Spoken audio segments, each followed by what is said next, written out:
We have a lot of stories to cover in today's video, from transfer news and Kris Boyd talking about Celtic again.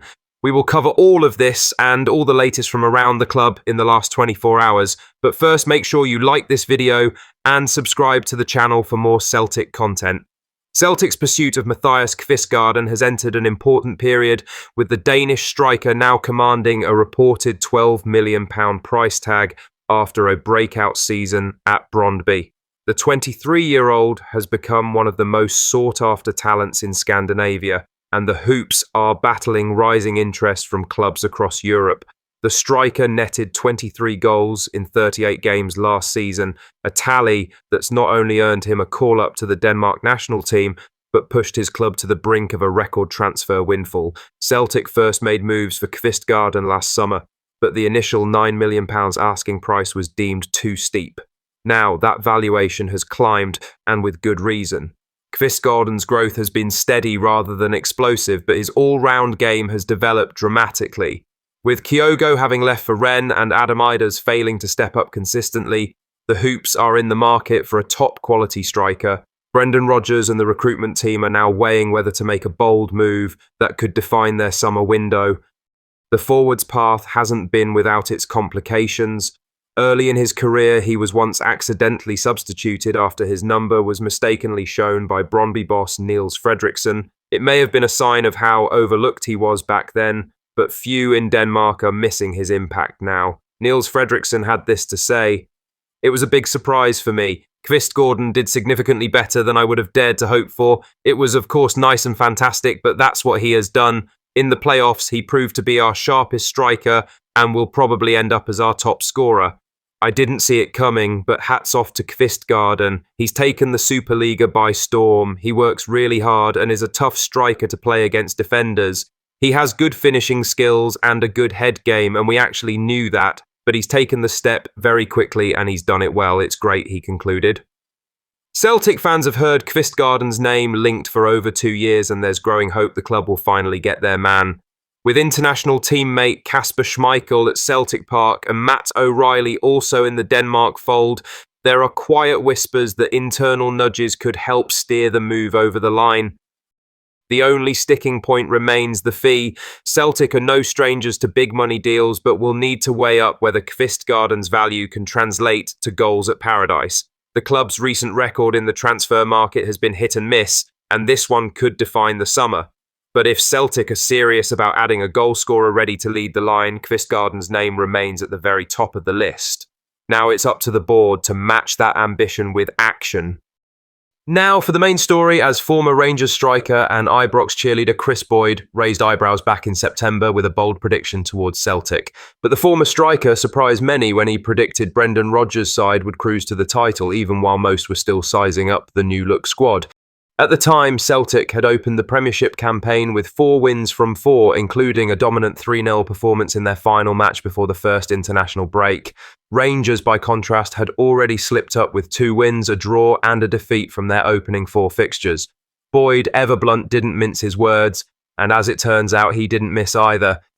Celtic went on to win the league with 4 games to spare, finishing 17 points clear of their Glasgow rivals. It was a campaign marked by consistency, strength in depth, and moments of genuine quality across the pitch.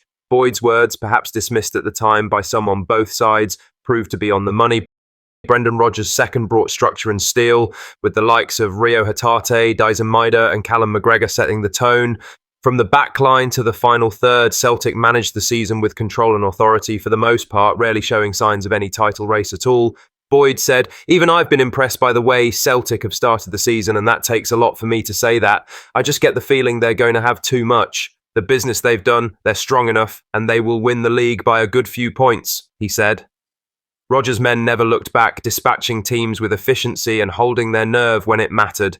Winning the title with 4 games to spare is no fluke. It's a sign of total control. While many didn't see such a wide gap coming, Boyd evidently did. In the world of Scottish football punditry, where bias often overshadows insight, Boyd's prediction stands out. It wasn't flattery, it was foresight.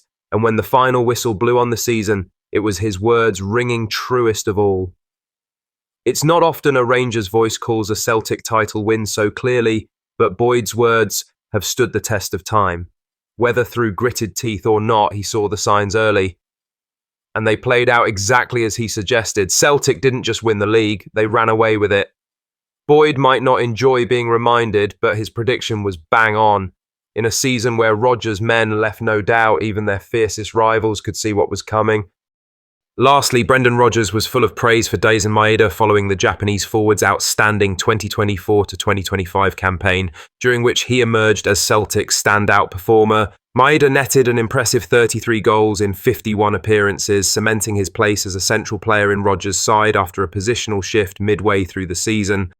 The change in role came after the departure of Kyogo, with Maida stepping into the striker's position and thriving. His tireless work rate and goal return made him virtually undroppable during the run-in, as Celtic pushed on in domestic and European competition. His performances did not go unnoticed, with Rodgers giving him credit in the Sky Sports post-season documentary Celtic: Another Season in Paradise. Naturally, such success has attracted interest. Reports in Turkey claim that Fenerbahce are preparing a move for the Celtic forward, with talks believed to be taking place soon. The Turkish club are reportedly lining up a bid, with Maida's agent set to be involved in discussions. While Celtic are understood to be keen on tying Maida down to a new deal, no extension has been agreed yet. Maida's current contract runs for another 2 years, but he has flown to Japan to join his wife and newborn child, and Celtic will hope that the personal milestone marks the start of a positive new chapter, ideally with a contract extension agreed upon his return to Glasgow. Rodgers had this to say: "He has been brilliant. I think he has won every award going, and that tells you how good he has been." I think what you have with Dayme is that he is so adaptable. I think when I first saw him with Japan, he was playing as a striker. He played a lot there for them. He played for me when I first came in for pre-season. I saw a first glimpse of him in one of my teams playing up front away in Yokohama, and he scored a hat-trick in that game. So I knew at the back of my mind that he could play as a striker, but between both positions, he has been prolific. He would score goals from the wide area, and he will score goals centrally. It's the other value that he gives the team in terms of the pressing and the intensity. That's a huge benefit for us, he said. Celtic fans will be desperate for the club to hold on to a player who has so often been the difference maker in big games.